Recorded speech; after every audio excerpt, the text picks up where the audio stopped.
G'day viewers, how are you? It's Wednesday, halfway through the week, hump day. Congratulations you for making it this far. No small achievement, as here I greet you from the worst air quality in the world. It's a little competition we've got going on in the East Coast capital cities in Australia. Sydney, Canberra and Melbourne are all trying to see who can actually have the worst air quality because of our ongoing bushfires.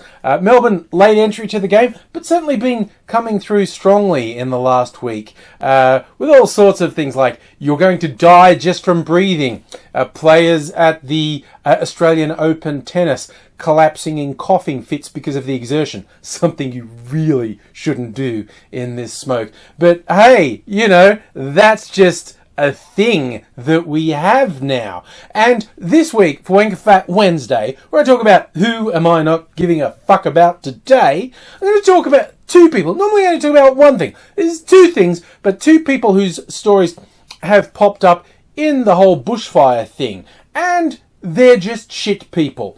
First is Pauline Hanson, famed racist and raving fucking moron who, for some god unknown reason, been trotted out by one of the morning TV shows to say climate change isn't real, it didn't cause the bushfires. When I say unknown reason, I know the reason. The people behind these shows are shallow, soulless monsters who will give a platform to the worst fucking people on the planet because controversy equates with attention and they're desperate for attention and ratings, so they deliberately give a platform to the worst fucking people on the planet just so people will look at them for 5 seconds. They're absolute fucking scum. They're actually worse than Hanson. They're the reason we have Hanson. The people on these shows who put her on are fucking vermin. But anyway, Hanson proceeded to humiliate herself while doubtless invigorating her brain-dead fans by saying, there's no science to say climate change is responsible for these bushfires. You know, apart from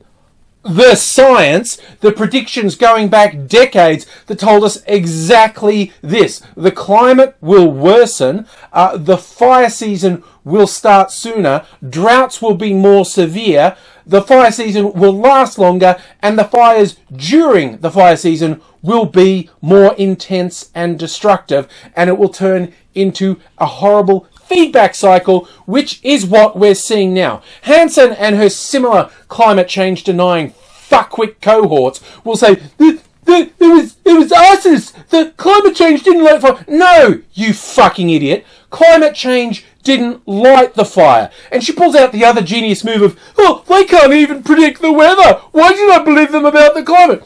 2 points. Weather predictions are actually surprisingly accurate. It's a ridiculous fucking falsehood that the weather reports are always wrong.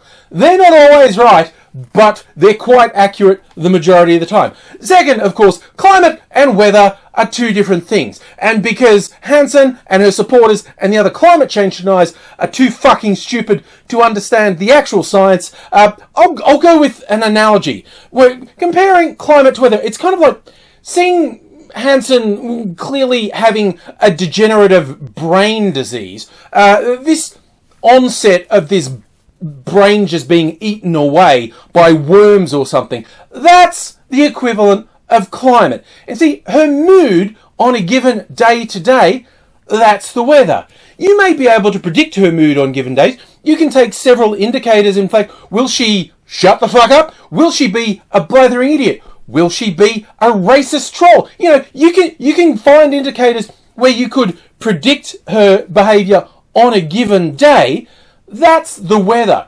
The ongoing degeneration of her brain, that's the climate. And as her brain degenerates further and further, her mood is going to get more and more extreme every day. So as our climate gets worse and worse, our day-to-day weather is going to get worse and worse as well. But climate and weather are not the same things. Just think about that when you see Pauline Hanson and other climate change deniers shitting their pants saying the stupidest fucking things imaginable. Absolute fucking garbage. The second person I wanted to talk about in relation to them and these fires is one Tony Abbott. former Prime Minister, the only bright spot of the last federal election when he lost his seat. Holy fuck, that was funny. But anyway, he's been his usual shithead self ever since leaving Parliament, travelling around the world talking gobshite about climate change isn't real. Oh, the alarmists are in control. It's a cult. You know, scientists with decades of consistent research to show what's happening. They're the ones who don't know what they're talking about. Tony Gobshite, he's the one who really knows. Now, what's come out during these fires is these days, Tony Abbott is spending time as a volunteer firefighter. And he's trying not to make it a publicity thing, like doesn't do photo ops and whatnot, but there have been photos of him working as a volunteer firefighter. Now, this is a good and admirable thing to do. But Tony Abbott is not a good and admirable person.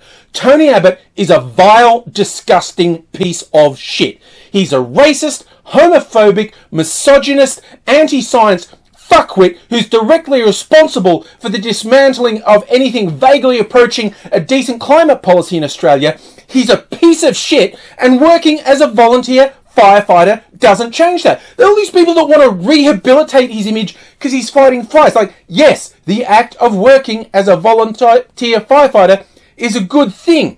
That does not make Tony Abbott a good person. He's fucking awful. And people don't understand this. So, look, put it in really simple terms.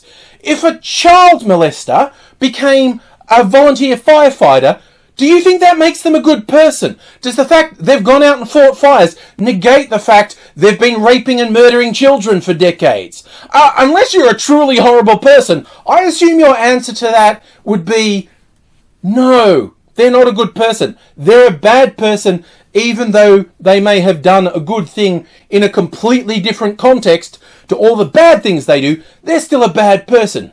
Hence, Tony Abbott fighting fires doesn't negate the decades of shit he's done. He's fucking vile. And some people say, are you calling Tony Abbott a child molester? No, not Tony Abbott specifically. Although I will point out he is an aggressive defender of convicted child rapist George Pell. The most powerful member of the Catholic Church in Australia is sitting in jail being convicted of child sexual abuse claims.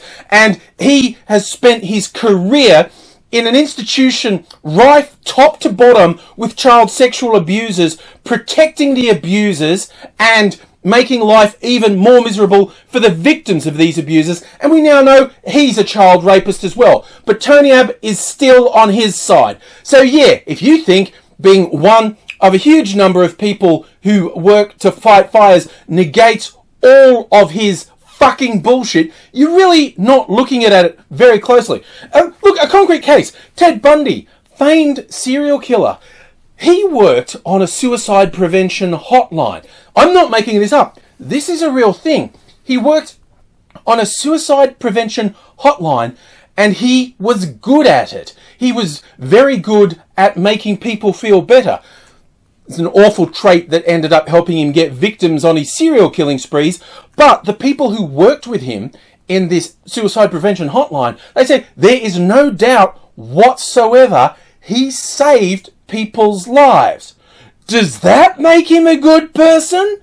No, it doesn't. You see, for any number of reasons, horrible, evil, cruel people will do good things. Maybe it's because they just parcel off bits of their brain and they think all the shit they're doing isn't important. I'm going to go off and do a good thing. Maybe it's for self-aggrandizement. Maybe it's a power thing. Maybe they just really don't understand that one good deed doesn't wipe out 100 bad deeds. So yeah, give it a rest. If you think Tony Abbott's image should be rehabilitated because he's a volunteer firefighter, that's absolutely fucking ridiculous. He's a vile, disgusting shit stain of an excuse of a human, and I really don't give a fuck about anyone who defends him.